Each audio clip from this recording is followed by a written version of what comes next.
আমি এই ভিডিওতে কোষ্ঠকাঠিন্যের সবচেয়ে কমন 6টি কারণ আর সেগুলোর সমাধান তুলে ধরব। প্রত্যেকটা কারণ সহজ ভাষায় বুঝিয়ে বলবো, যাতে আপনার পেটে কি হচ্ছে পুরোটাই বুঝতে পারেন আর সমাধান মেনে চলতে সুবিধা হয়। শুরু করছি। 1 নম্বর কারণ, খাদ্যে যথেষ্ট পরিমাণ ফাইবার বা আঁশ না থাকা। পেট পরিষ্কার হওয়ার জন্য খাবারে আঁশ থাকা কেন খুব গুরুত্বপূর্ণ সেটা একটু বুঝিয়ে বলি। আমাদের পেটের ভেতরে থাকা নাড়িভুঁড়ি যেখানে পায়খানা তৈরি হয় এবং জমা থাকে, সেখানে আঁশ বা ফাইবার অনেকটা স্পঞ্জের মতো কাজ করে। অর্থাৎ আঁশ পানি শোষণ ও ধারণ করার মাধ্যমে পায়খানায় পানি ধরে রাখতে সাহায্য করে।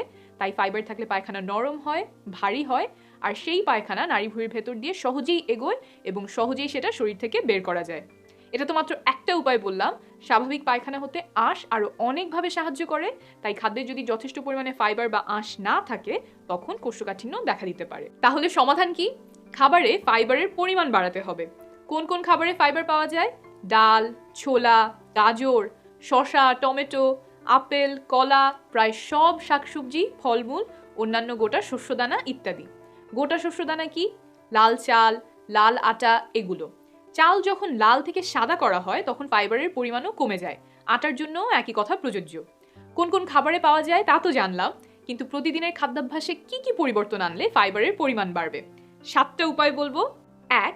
আমরা প্রায় সবাই রুটি কিংবা ভাত খাই। এই ক্ষেত্রে যদি আমরা লাল আটা বা লাল চাল ব্যবহার করি, তাহলে আমাদের খাবারে ফাইবারের পরিমাণ অনেক বেড়ে যাবে। 2.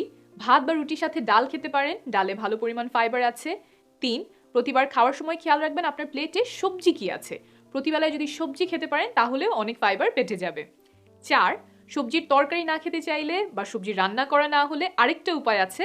শসা, গাজর, টমেটো কেটে সালাদ বানিয়ে ফেলতে পারেন। প্লেটের একপাশে ভালো পরিমাণে সালাদ নিয়ে খাওয়া শেষ করলে সেখান থেকেও অনেক ফাইবার পাওয়া যাবে। 5. নাস্তা খাওয়ার সময় একটা ফল যেমন কলা, আপেল বা নাশপাতি খেতে পারেন। অল্প করে বাদাম খেতে পারেন, সাথে ওটসও খেতে পারেন, যদি ভালো লাগে বুট বা ছোলাও খেতে পারেন। 6. যেসব ফল আর শাকসবজি খোসা সহ খাওয়া যায় সেগুলো খোসা সহই খাওয়ার চেষ্টা করবেন, যেমন আপেল, টমেটো, খোসা সহ আলু, কারণ খোসাতে ফাইবার থাকে। তবে খোসা সহ খেলে অবশ্যই ভালো করে সেগুলো ধুয়ে নেবেন। 7.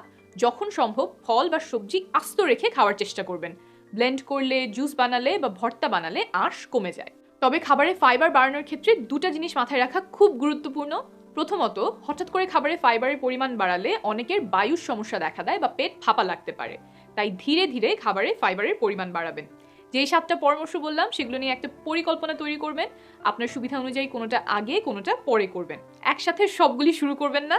দ্বিতীয়ত, একটু আগেই বলেছি যে ফাইবার পানি শোষণ করে, তাই খাদ্যে ফাইবারের পরিমাণ বাড়ানোর সাথে সাথে যথেষ্ট পরিমাণ পানি নিশ্চিত করতে হবে।